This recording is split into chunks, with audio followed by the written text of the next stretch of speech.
잘 지내셨습니까? 오늘 아침에 몸무게를 재보니까 무려 1.5kg가 늘었더라고요. 3일 사이에 어, 잘 먹고 또 쉬고 또 가족들이 이렇게 놀러 오는 모습을 보면서 참 행복한 것이구나. 우리가 함께 할 수 있다는 게 참 좋은 것이구나라는 생각을 하게 되었습니다.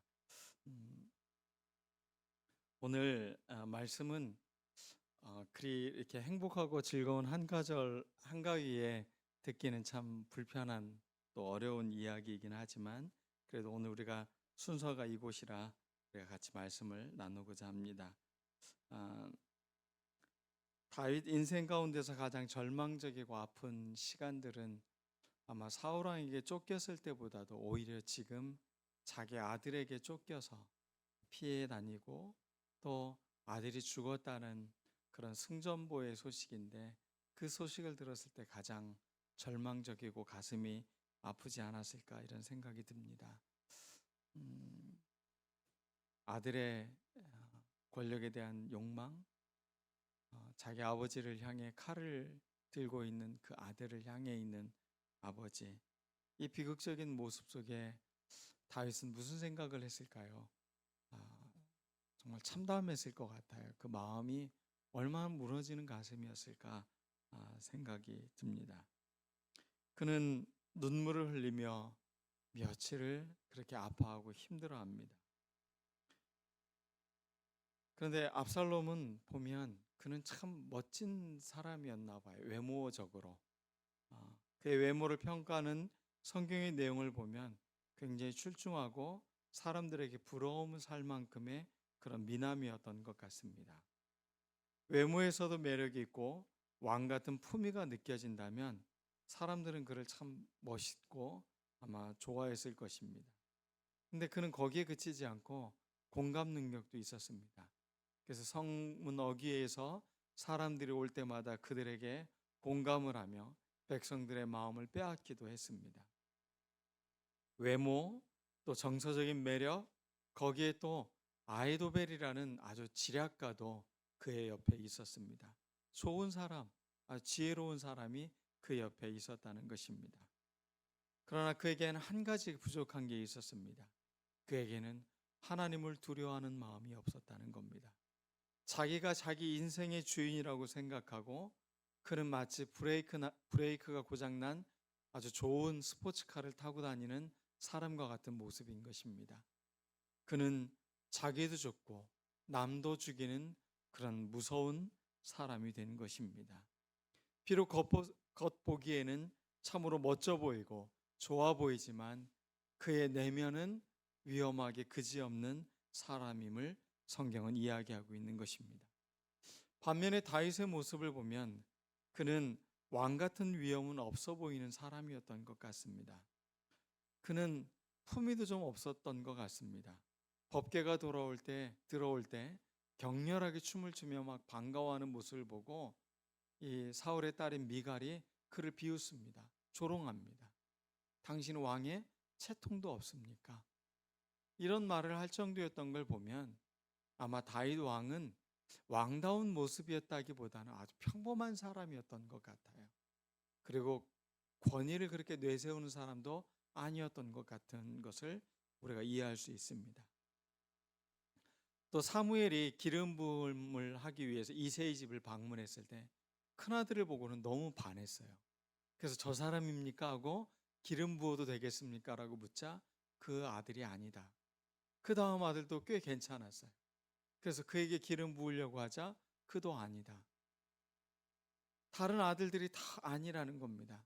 근데 막내이고 어린 다윗을 보자 그에겐 별로 볼품이 없었습니다. 혹시 이 아들입니까? 그 아들이 바로 다윗이었습니다. 어찌 보면 대인적인 매력으로 봤을 때 다윗의 모습은 그리 매력적인 사람의 모습은 아니었던 것 같습니다.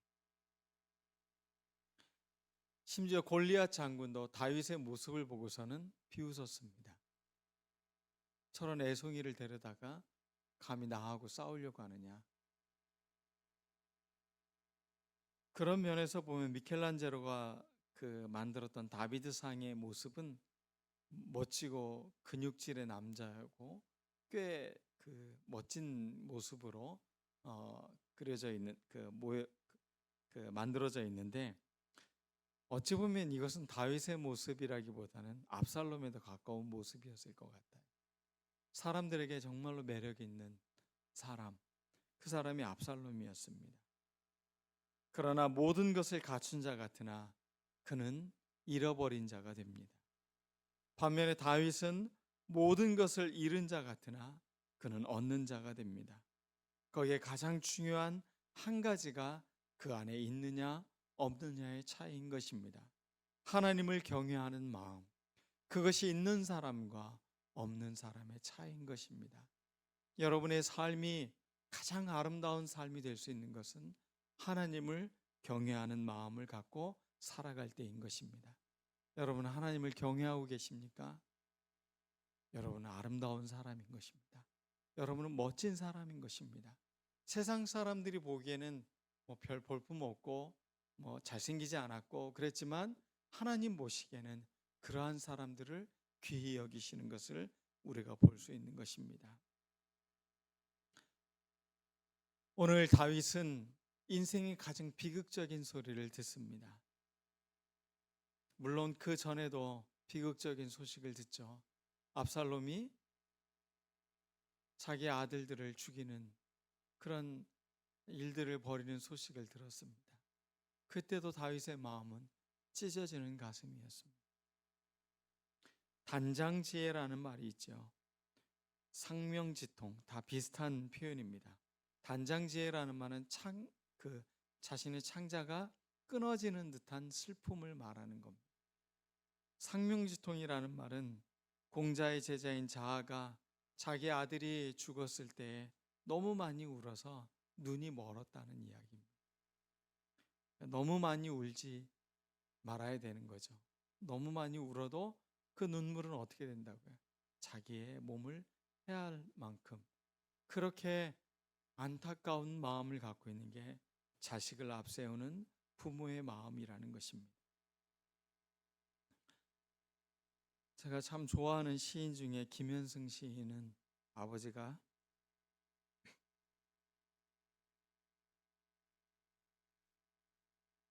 목사님이십니다. 그가 눈물이라는 시를 썼을 때 그는 자신의 아들을 4살 된 자기 아들을 병으로 잃고 그 슬픈 마음을 이 눈물이라는 시에 담아냈습니다. 30대 후반의 김현승 시인은 4살이 채 못된 아들을 병으로 잃고 애통하며 그가 이런 표현을 썼습니다. 나의 가장 나중 진이인 것. 이것은 나의 가장 중요한 소중한 대상이라는 표현을 하고 있는 것입니다. 오늘 주보 1면에 나와 있습니다. 그 시를 제가 읽어드리겠습니다. 눈물, 김현승. 덜어는 옥토에 떨어지는 작은 생명이고저 흠도 티도 금가지 않은 나의 전체는 오직 이뿐. 더욱 값진 것으로 드리라 하올제 나의 가장 나중 진이인 것도 오직 이뿐. 아름다운 남의 꽃이 시듬을 보시고 열매를 맺게 하신 당신은 나의 웃음을 만드신 후에 새로이 나의 눈물을 지어 주시다.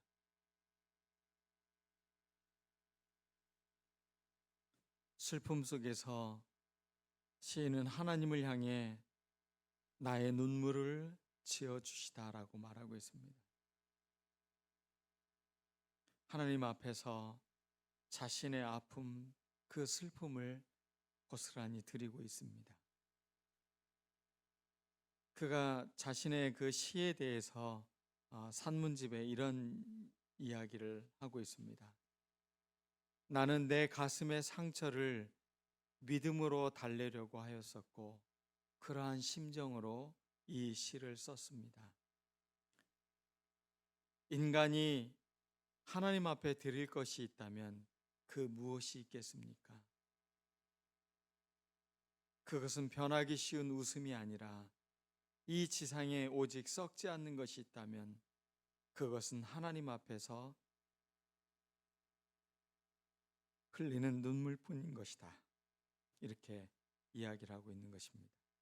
하나님 앞에서 흘리는 눈물뿐이라고 말하는 그 시인의 아픔, 그 정직한 마음, 그 슬픔, 그 고통조차도 그는 하나님께 드리고 있는 것입니다. 아들의 위협을 피해 도망치는 다윗. 그는 왕이기도 했지만 그는 아버지이기도 했습니다. 아들이 혁명을 일으키고 쿠데타를 일으키고 궁궐로 온다는 소식을 듣고 아버지 다윗은 싸우지 않고 장수들과 도망을 칩니다. 아버지로서 그는 아들과 대적하기 싫었을 것입니다. 아니, 어찌 보면 아들을 이기는 것보다 아들에게 빼앗기는 편이 낫지 않을까 생각했는지도 모르겠습니다. 그러나 하나님의 생각은 달랐습니다. 압살롬을 왕으로 세우지 않았습니다. 아들을 피해 도망치던 다윗은 그가 궁궐에 남겨놓았던 후세의 그 지략을 통해서 목숨을 살게 되고 또 압살롬에게는 아이도벨이라는 그런 지략가를 빼앗는 결과가 주어집니다. 압살롬은 충동적으로 전쟁을 벌이다 그만 죽음에 이르게 됩니다. 그가 그토록 자랑하던 머리카락이 상수리 나무에 걸려서 그는 죽음을 맞게 되는 것입니다. 그 죽음의 소리를 듣고 내 아들 압살롬아, 압살롬아, 차라리 내가 죽을 것을, 그러면서 다윗은 그 마음을 아파하고 있습니다.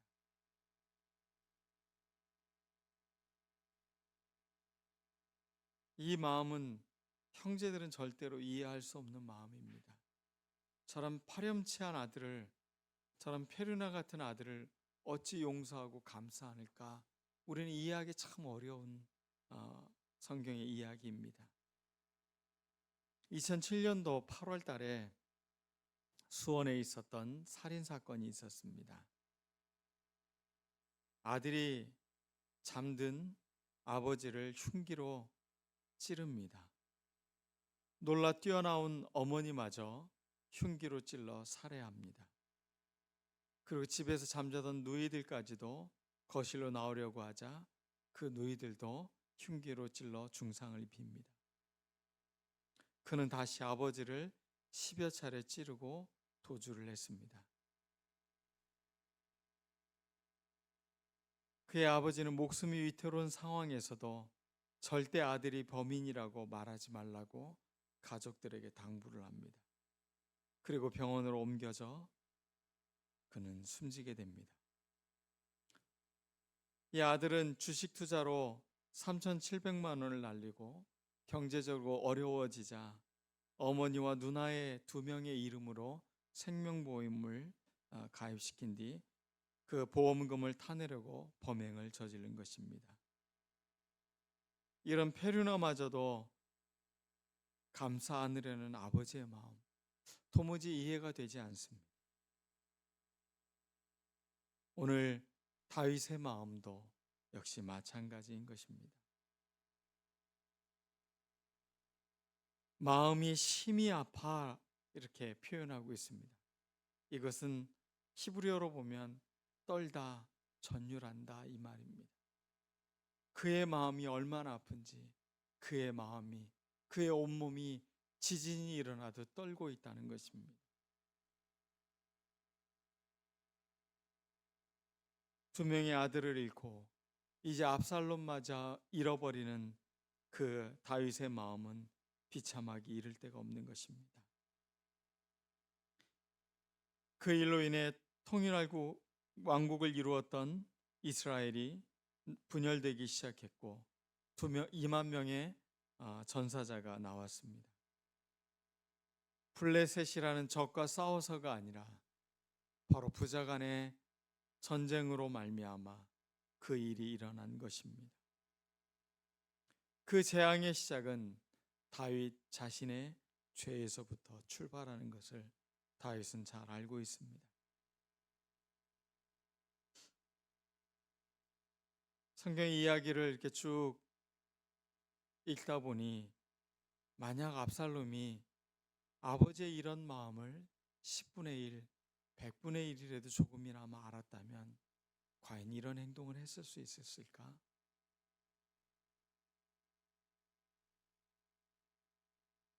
압살롬의 쿠데타가 성공했다면 이스라엘 민족은 참으로 끔찍한 역사를 맞이했을 것입니다. 아버지도 죽이려고 한 그러한 사람이 왕이 됐다면 백성들의 목숨은 더 하찮게 여겼겠죠. 권력을 위해서라면 무슨 짓이라도 벌일 수 있는 사람, 그런 사람이 지도자가 됐다면 그것은 참으로 안타깝기 그지없는 일입니다. 하나님은 피도 눈물도 없는 이런 압살롬을 왕으로 세우지 않습니다. 오히려 잘못을 저질렀고 눈물이 많고 부족해 보이는 사람이지만 다윗을 세우려고 합니다. 그 이유는 한 가지입니다. 회개하는 마음을 갖고 있는 사람, 하나님을 향해 돌이키려고 하는 사람, 하나님은 그러한 사람을 쓰신다는 것입니다. 압살롬의 이야기를 묵상하면서 저는 문득 내 안에 압살롬은 있지 않나 살펴보았습니다. 가끔 저도 제 인생의 주인이 저라고 생각할 때가 있습니다. 그리고 내 뜻대로 되었으면 좋겠다고 생각할 때가 있습니다. 내 감정에 휩싸여서 그 분노 감정으로 살려고 할 때도 있습니다. 아마 그때가 압살롬의 마음일 것입니다. 그러나 우리에게 희망이 있는 것은 그 마음 안에 회개하는 마음을 갖는 것입니다. 주님, 이 마음이 나의 마음이 되지 않기를 원합니다. 다시 주님을 향해 회개합니다. 나의 마음을 용서해 주시옵소서. 어찌 보면 우리가 인생을 살면서 가장 큰 축복의 말은 이것이 아닌가 싶습니다. 내 주님 없인 나는 살 수가 없습니다. 주님이 없이는 난 안 됩니다. 이런 고백의 찬양처럼 우리가 우리의 삶에 주님, 내가 내 뜻대로, 내 욕망대로 내 삶의 주인이 돼서 살아가는 것이 아니라 나에게는 주님이 없으면 안 됩니다. 주님, 나의 왕으로, 나의 주인으로 나의 삶을 인도하여 주시옵소서. 명절이 되면 가족들 간의 불미스러운 일들이 참 많이 뉴스를 통해 전달이 됩니다. 과거의 상처로 부모를 만나고 재산을 또 가족들의 어떤 억울함으로 사람들이 이렇게 안타까운 일들을 일으킵니다. 우리는 가족애보다 더 중요한 것이 자기를 돌이켜보는 것입니다. 회개하는 마음을 갖는 것입니다. 하나님을 경외하는 마음을 갖는 것입니다. 나의 감정보다도 나의 상처보다도 더 중요한 것은 바로 하나님 아버지의 마음인 것입니다. 믿음으로 주님을 바라보며 주님의 자비하심을 우리가 조금이나마 가져서 그 사랑으로 삶을 살아낼 때 우리 가족, 우리 사회, 우리가 살고 있는 세상이 아름다워질 수 있는 것입니다. 내 뜻대로, 내 감정대로, 내 욕망대로 살아가는 것, 그것은 저주이고 그것은 비극인 것입니다. 압살롬의 삶이 비극으로 맞이할 수밖에 없는 이유는 그에게는 오직 자기의 욕망만 있었기 때문인 것입니다. 우리는 하나님을 담아내지 않으면 안 됩니다. 회개하는 마음을 갖고 하나님의 자비하심과 긍휼하심에 힘입어서 나는 주님이 없이는 안 됩니다. 주님, 나의 삶을 인도하여 주시옵소서. 오늘 우리 모두가 이 눈물로 주님 앞에 씨를 뿌렸으면 좋겠습니다. 웃음은 쉬이 변하지만 눈물은 변치 않는다. 하나님 앞에서 흘린 눈물은 하나님께서 기억해 주신다라고 말한 김현승 시인의 말처럼 우리 마음 안에 하나님 앞에 눈물을 흘리는 우리의 눈물이 끊이지 않는 그런 마음, 이 마음가짐을 잃지 않고 살아갈 때 우리 가정, 우리 사회는 희망이 있는 것입니다. 우리 다 같이 기도하겠습니다. 주님, 나의 눈물을 이 시간 주님 앞에 드립니다. 나의 죄를 이 시간 주님 앞에 회개합니다. 우리의 모든 문제들, 나의 감정, 나의 화나는 모든 일들도 다 주님 앞에 고백드립니다. 주님, 우리의 마음에 하나님의 자비하심과 우리를 긍휼히 여기심을 베풀어 주시옵소서. 우리 다 같이 기도드리겠습니다.